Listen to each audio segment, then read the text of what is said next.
Now, it's time for Modern Money Doughnuts with Stephen Hale and Gabrielle Bond. Hi, and welcome to our show, Modern Money Doughnuts. My name's Gabrielle Bond. I am an organiser for the Sustainable Prosperity Action Group in Adelaide in South Australia. I am also a director of Modern Money Lab, working with Stephen Hale and Phil Lawn. Stephen. How are you, Gabby? I'm good, thank you. Yes, bright and early here. That's excellent. Yeah, you can see the sun rising behind me here in South Australia, which is a sure sign that we're talking to somebody in Europe today when we have to get up with the lark in order to make the session work, both in Europe and in the US. Our guest this week is Randeep Ramesh. Gabby, maybe you'd like to introduce Randeep. Absolutely. Thank you so much for joining us, Randeep, and for bearing with our technical issues. Randeep is the chief leader writer for The Guardian newspaper in London. He is the winner of the British Journalism Awards Scoop of the Year and the What the Papers Say Investigation of the Year for his work on parliamentary lobbying scandals. And he also edited The Guardian's Instant History of the Iraq War. Randeep is a trustee of the anti-poverty charity Z2K and is a member of the Guardian Foundation Board. From our point of view, if you've ever read anything in The Guardian which has appeared to be influenced by modern monetary theory, there's a very good chance that it was written by Randeep. So what does the job of chief leader writer involve? Hi, Gabby. The chief leader writer of the paper is basically a person who has to have a discussion with other editorial board members about big issues of the day, and then basically decides what the Guardian would think about it in a sort of corporate sense. And we kind of have to make decisions about, there could be foreign policy, it could be Taiwan, it could be Ukraine, It could be housing. You have to know about pretty much everything. I have a shallow knowledge of, but it's a big puddle. And yeah, so we touch upon a lot of subjects. Yeah. And I've worked on City, on the finance pages of The Guardian. I've worked as a foreign correspondent, and I've worked as a home reporter and investigative reporter. So I've done lots of different jobs, and I think that's probably why I ended up where I am today. It's very interesting. You get to meet a lot of interesting people. Yeah. The pandemic has been a bit challenging, but we don't always get things right. The Guardian, has to make a decision on subjects, and history could turn out very differently to what we thought it might. So, yeah, I was going to ask about that because I think there's a great reluctance to acknowledge that, that whole thing about, when the facts change, I change my mind. People tend to, because of things that they might have said on the record in the past, be very reluctant, even when the kind of ground is shifting underneath them, to acknowledge that maybe they didn't have it quite right in the first place, and to, without losing face, say, I was wrong and I now believe it's this other conclusion. Yeah, I mean, that it's hard because, The Guardian has two traditions. One is a left tradition, one is a liberal tradition. And the left tradition emphasizes, as it would do, vested interests within any system. And the liberal tradition tends to see things as, two sides of an argument.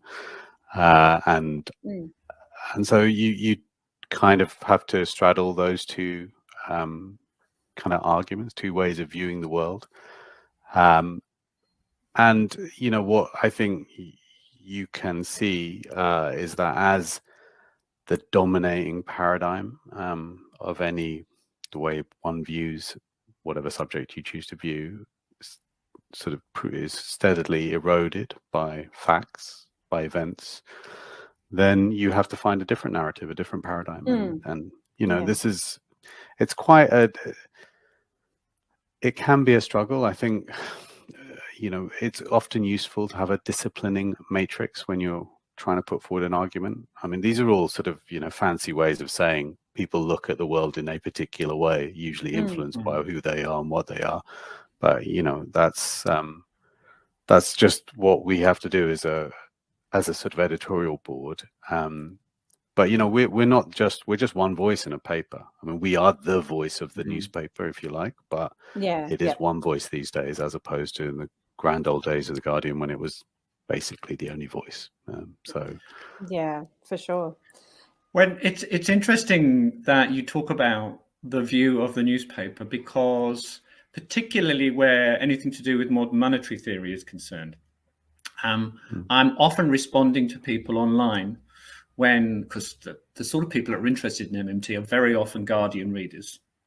When people either complain about something they've read in the Guardian, or they'll be reading something which looks very MMT informed in the Guardian, which you've probably written yourself, and they're saying, "Oh, I didn't know the Guardian was so pro MMT." And I usually respond by saying, "Well, a newspaper doesn't really have one opinion. Instead, it's a conflation of lots of people's opinions. So it just depends on who's written a particular piece."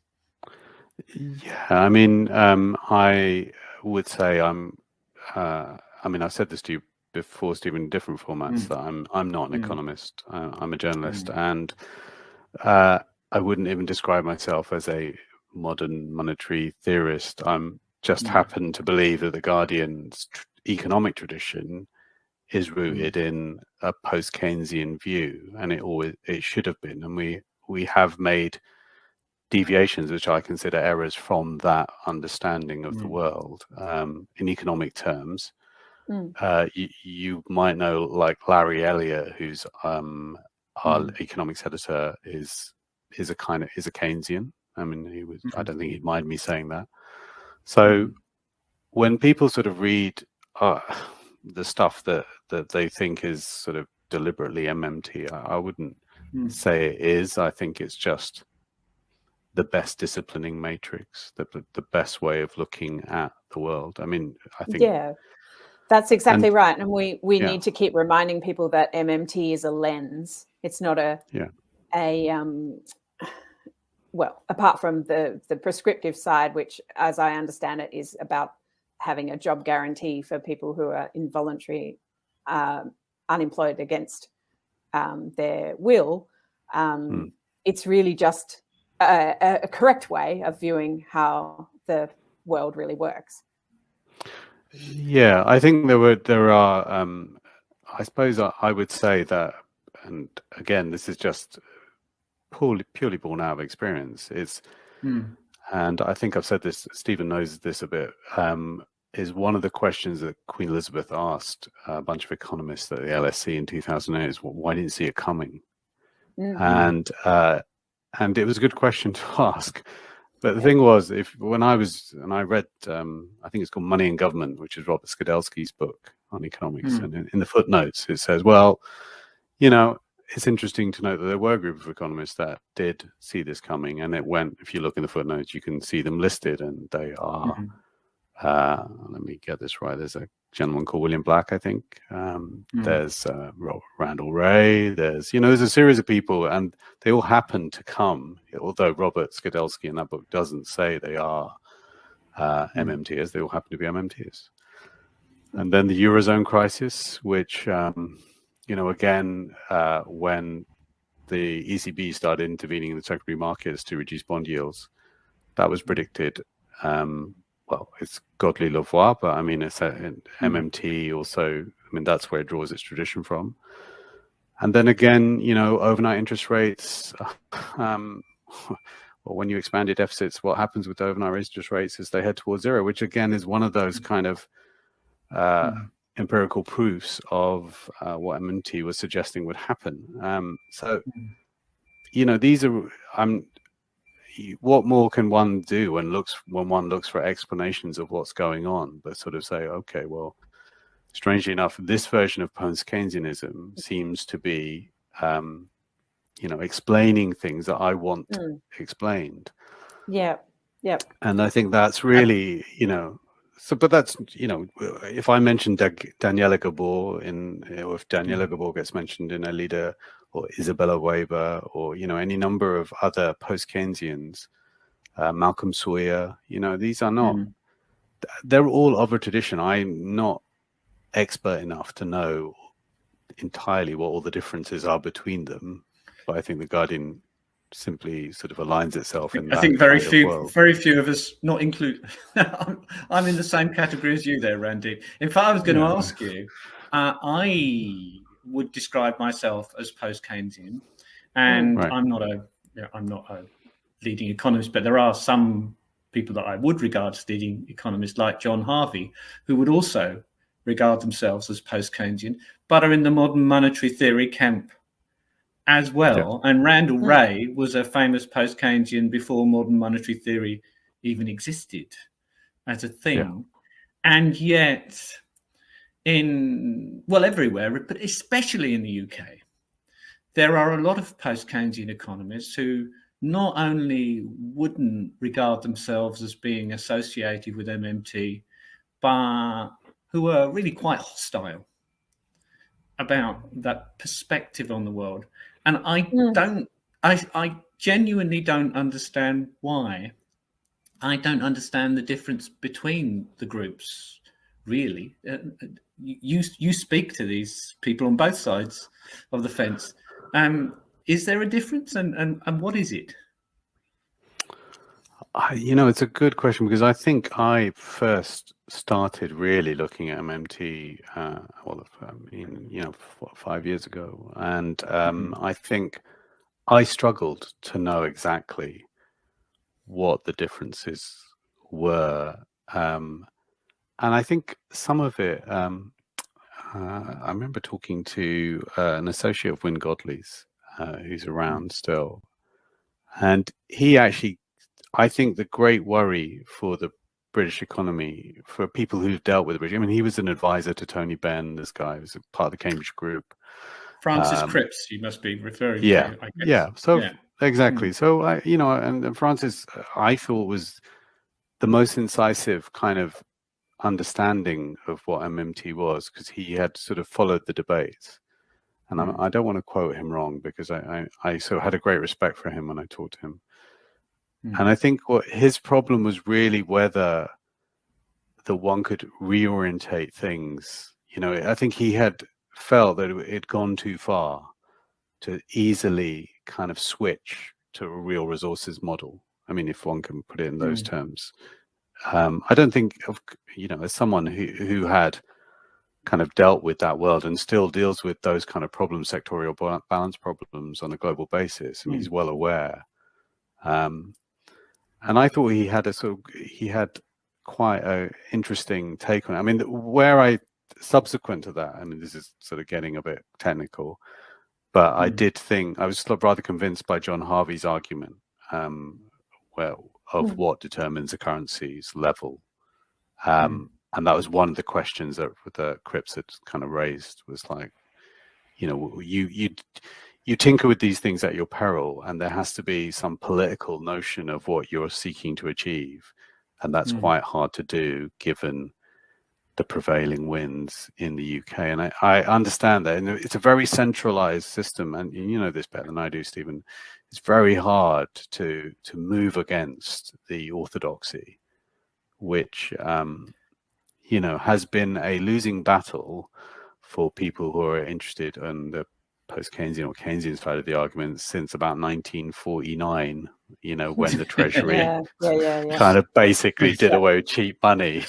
I remember it well.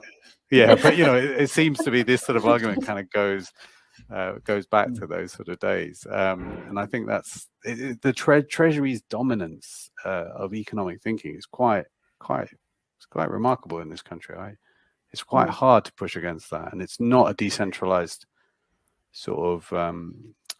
The European landmass is bigger, so you have more interesting debates there, I think, sometimes, and they have much more interesting kind of viewpoints. They've been through so many different sort of histories to get where they are. The American is a big country. Developing countries, have their own traditions of viewing things. And certainly my interest in Keynesianism as a sort of idea was through the developing economy model. So, I've been a leader writer writing about development. That's how I sort of 20 years ago. Anyway, this is a long way of saying that England is very resistant for all sorts of reasons. You know, some of it is, you know, left-wing economics is dominated by Marxists, I would say. You know. But the thing that surprises me a little bit is that for me, post-Keynesian economics is first of all the notion that market economies left to their own don't automatically self-correct. They have no tendency to full employment. Secondly, that the distribution of income and wealth has a lot to do with bargaining power and isn't technologically determined or to do with productivity. And thirdly, the old Minskian story that financial capitalism is unstable upwards and naturally has booms and busts and needs to be constrained, all of which, of course, feeds into MMT.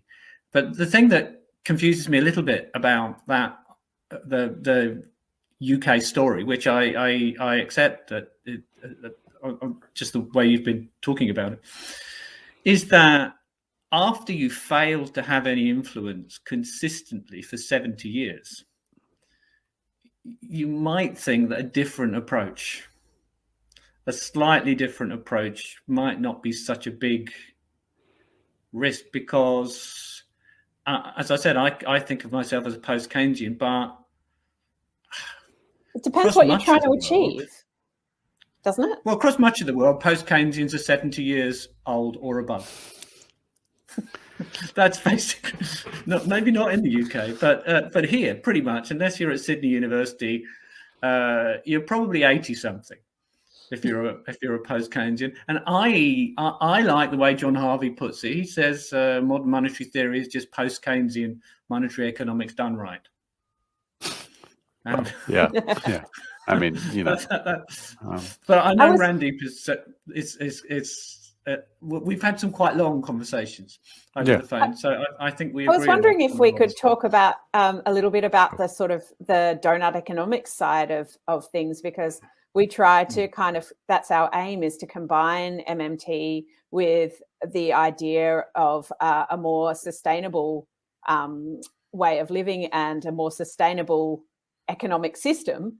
So do you have contact with Kate Raworth? Not for a few years. No. Okay. I mean, that's because I remember Steve emailed me and I kind of had to think my brains, when's the last time? And it would have been a few years before the pandemic, because I think that book had come as a sort of, you know, quite an important book some years ago, and had picked up a lot of traction, as had Mariana's book. And Kate's had come out, and, you know, so, but it kind of got lost in this way. I mean, not that I don't think it's a great book, and she's not a brilliant economist, but it kind of didn't punch through for me. But that wasn't anything to do with Kate or the work, which is, you know, it's a landmark book. And I think that's one of the, like, as Stephen says, I've been much more engaged with, I think, more traditional Keynesians and post-Keynesians. But I think Kate's, I mean, the general point, of course, about environmental sustainability, I mean, I kind of don't really know how, well, I do know, I don't really think we're willing to accept in this society the kind of trade-offs, because how many years, how many decades has it been that we have broken the planetary boundary for resource use? I mean, we're way, I don't 50 know, years now. 50 years, there you go. And, you know, we continue to use materials that can't be replenished, or it's going to be a hell of a job re-extracting them. So I'm not quite sure. And you know, Kate and Jason Hickel, who I mean, like all of us, like me, has been on a journey, because I think his first books were much more mainstreamy, and he's become much more radical now. Which is another sort of interesting development for people. But I think it's all on this basis of, once people sort of start seeing that we are actually reaching a tipping point in where we will not be able to return to a position of, say, 10 or 20 years ago. And I think the IPC, what have we got, 10 years, maybe 9? I can't remember what it is, but 8. it's a very 8. Yeah. There you go. It's a very short period of time, because we are, I think, as Kate and Jason sort of say, we're sort of hooked onto this GDP, rising value of transactions idea, which, doesn't capture what it needs to capture. The price signal is not going to be able to do that, and we need a fundamental reappraisal of what human well-being is. Where do you think that would come from? Does it have to come from people like Extinction Rebellion and people, just ordinary people on the street, realizing that we can't go on as we are? I mean, Extinction Rebellion is they're an interesting, they're an interesting group. I mean, they're sort of demonized by the press here generally the right-wing press. I mean, it's hard to find who are the left-wing press, but I think they are demonized by many in the sort of popular newspapers because of their tactics. But they're just there to highlight, to wake people up, in essence, out of their slumber from what is happening with the planet. And I mean, it's very easy in Britain because we're at the end of the high value end of a supply chain of goods. We don't really see the degradation that's going on. The nickel mines of Indonesia are far away. I mean, Australia, but in a smaller way, I suppose. Although in some ways, in a bigger way, we're where all the coal comes from. And I guess we're also we have a climate that is really susceptible to droughts and bushfires and devastating flooding and all sorts of things going wrong. But then, having said that, the UK has had a really bad time with that kind of natural disasters as well. So it's everywhere. It's in the US. I think it's when do you see a crisis? I mean, you don't really see it until it's upon you. I mean, this is a don't look up sort of idea, but I mean, it's true. And what crisis will hit us first? I mean, it's funny, COVID is one of those crises overlaid upon a sort of slower moving, but probably more existential crisis of the environment. So I always like the idea of the pasta price rises, and they partly go back to the droughts in the Canadian wheat growing regions. So not enough wheat being grown. Then COVID comes along, disrupts the supply chain, energy prices go up, and this all feeds through to prices of pasta rising by 70% or whatever it is in the shops. If you get a few of those, then maybe the people will see the crisis. I don't know. They're certainly not. It's not being explained to them. Quite a lot of people don't even notice the price of pasta. I should say many do, and it affects people greatly. And I've been following the Bootstrap Cook on Twitter, and her, that whole sort of thing about affordability. It was a really interesting area. I've also in Australia. Sorry, Gabby, go on. I was just going to say, I also read quite a lot of George Monbiot, and I think he also is trying to wake people up, and he writes really passionately and movingly about that the kind of desperation of the don't look up thing. And I wonder if we've got time, maybe I noticed him asking questions about MMT recently, and I wonder if he may be thinking about looking at the economy in a different way. I don't know. I mean, I know George a bit, but I wouldn't say that I kind of talk to him about these things in any great depth. He's his own man. I mean, he's his own person. He makes his own decisions, and but I'm sure he'd be willing to listen. I think the part of the problem with, I mean, it's interesting that you've taken the environmental kind of side of it. It may be the way that people can see MMT as a sort of way of viewing the world, and it might work for them in that sort of way, in the same way that it worked for me because it explained a few things, you know, that I had been sort of pondering on. Why is this working in this way?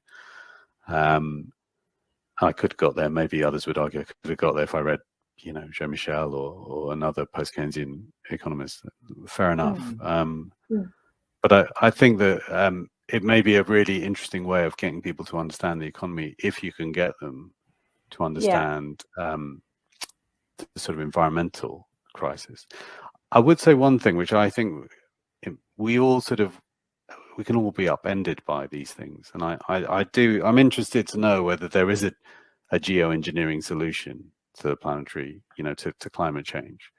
I personally think climate change is a bit bigger than just CO2 because it seems to me we're using a lot 100%. Of resources, you know, and, you know. Certainly sustainability is, and that's where I think the genius of the 9 planetary boundaries approach, which is the outside of the outside ring of Gabrielle's donut, of course, is concerned. I was going to mention George Monbiot as well. Great minds think alike. Because he has a home at the Guardian.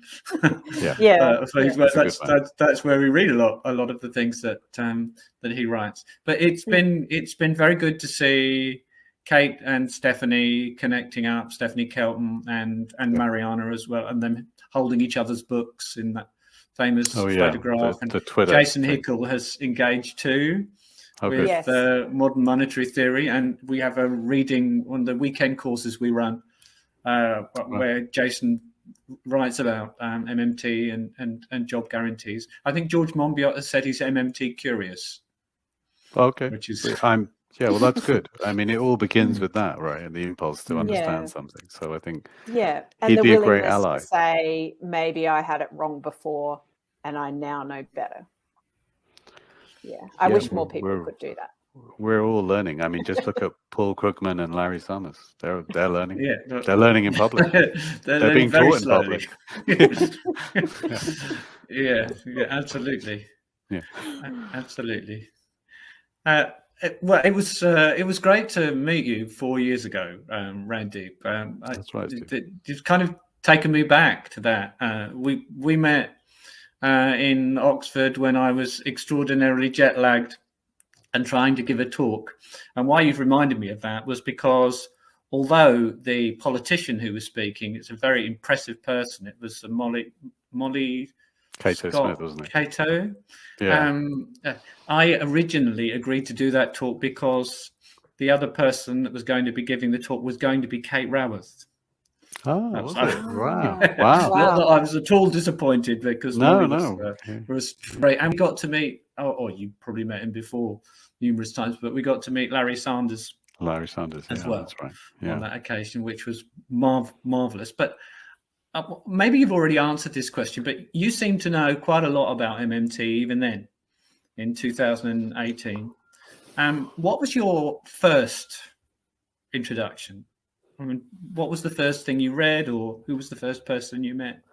You know, the first thing it was it was Bill Mitchell's blog. Excellent. Which somebody had, and it was about the Eurozone. I mean, you know, I'm agnostic about the ECB. I mean, at that stage, I wasn't kind of I'm not like Bill, who sort of thinks that, you know, the Eurozone is a sort of dystopia that's all going to end. And it's so, and maybe I just hadn't engaged with it, although I had my fill of Europe having worked there as a reporter. And I thought, oh God, I want to get out of here. So I think that was my first kind of thing. But it was just another blog that I used to read. You know, there's plenty of them. And I didn't really understand it because it had its own style of explaining things. So I left it to one side.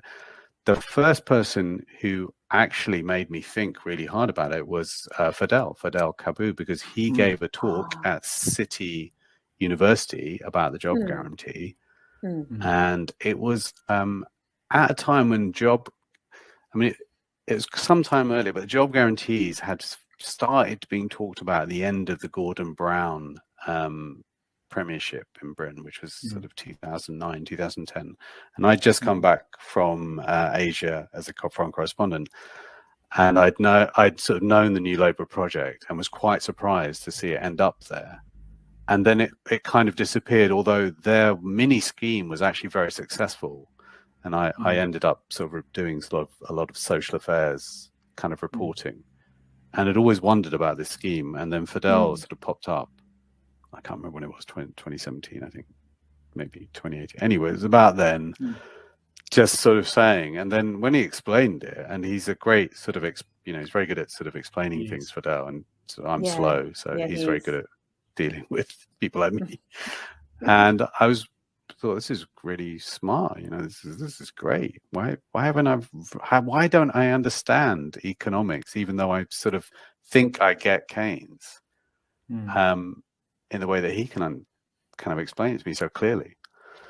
And that's really where it started, and when I started reading up on it. And then I had a sort of an idea of doing a sort of bigger piece on post-Keynesianism, and that's where I talked to like Vicky Chick and kind of Francis and other people, Joe, and it was a great time because Corbyn was in the air. So this idea that you could have a different sort of economics was being kind of retailed. Bernie Sanders was sort of big in America.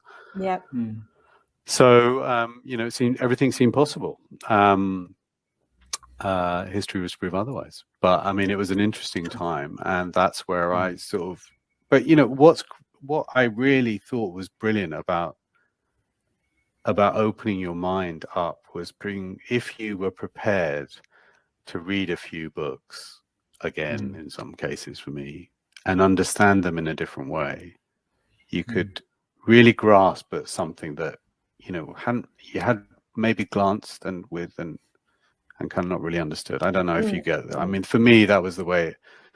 And I've been much more comfortable now with the post-Keynesian traditions, sort of talking to people about them and understanding why people hold certain views, because they're not ideological in the sense that there's some great kind of left-right ideology. They just have a belief system, and you have to sort of accept that belief system. Yeah, or they've been taught a certain way, and they need to kind of unlearn things. Yeah, I mean, I agree with what you were just saying, Randy. Sorry, please continue. No, I'm just rambling. Go ahead, Steve. Yeah, I was going to say that for me, the great thing about MMT, and Bill Mitchell would not agree, I don't think, because I think Bill sees MMT as having far fewer roots in post-Keynesian economics than I do.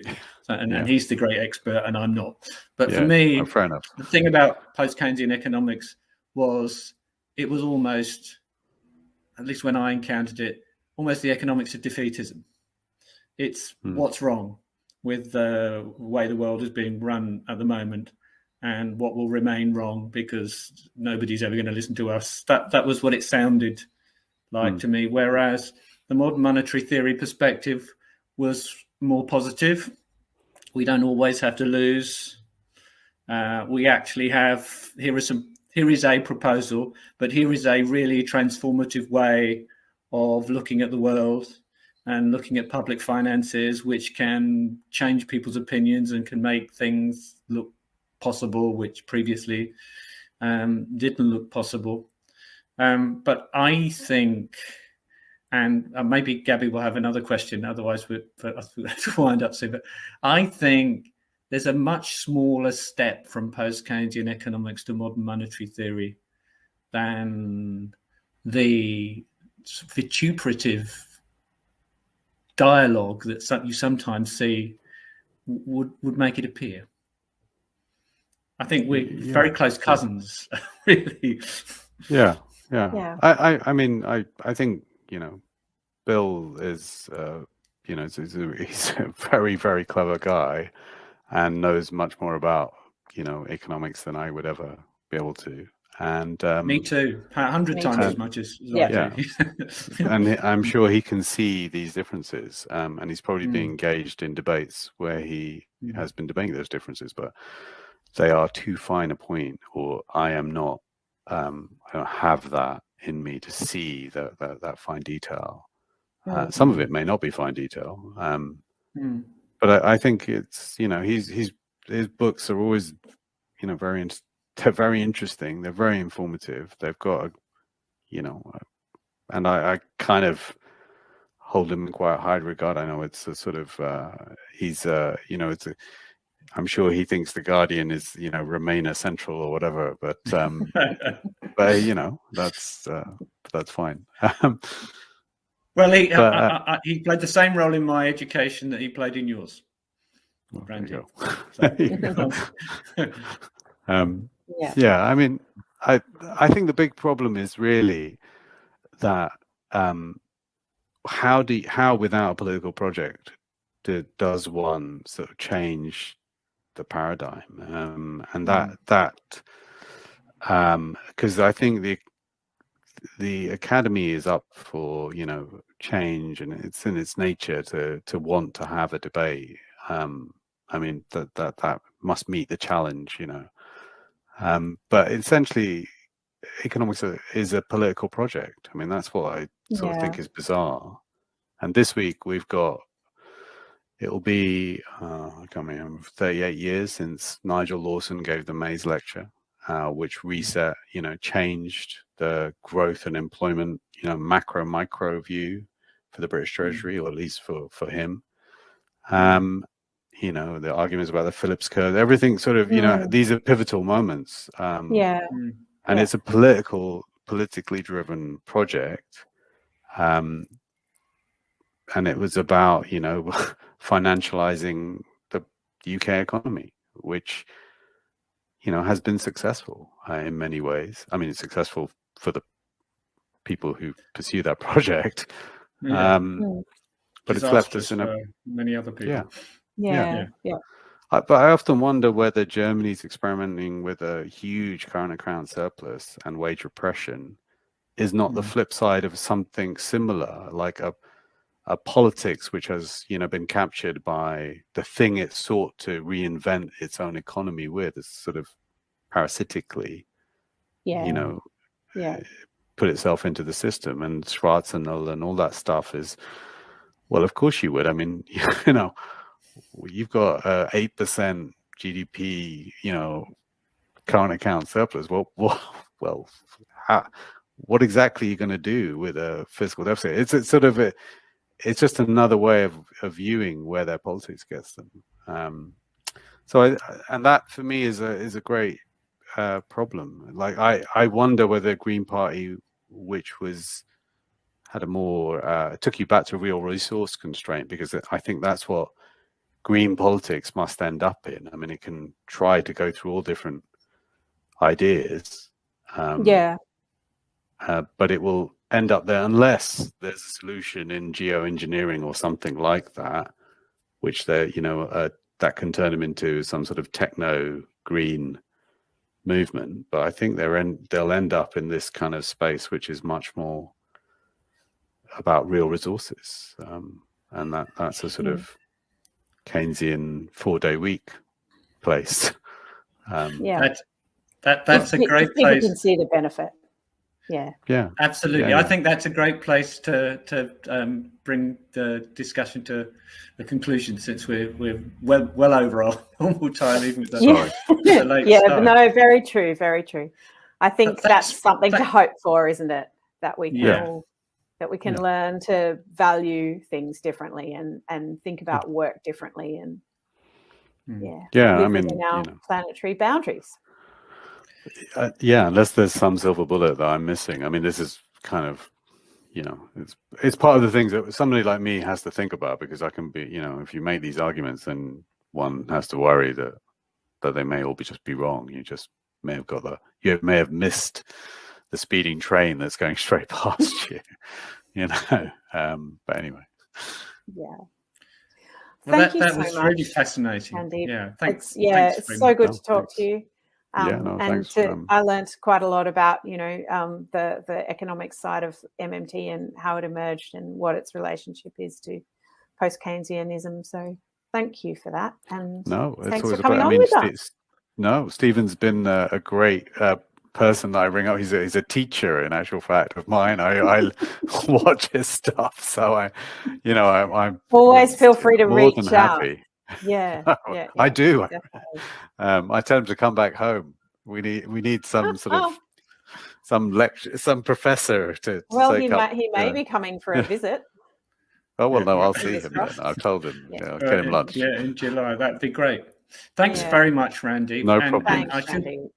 I should also just remind people that next week we're going to talk to Sherry Wise again, Yes. this time about Yes. climate change, which will be terrific, and about Joe Firestone's show that follows us on a Tuesday evening in New York. MMT Tuesdays. Wednesday morning Yes. in Australia. Yeah. Excellent. All right, we'll see you next time. Thank you so much. I'll Take play care. the Thanks, Randeep. video. Thank you so No much. problem, Steve. Anytime.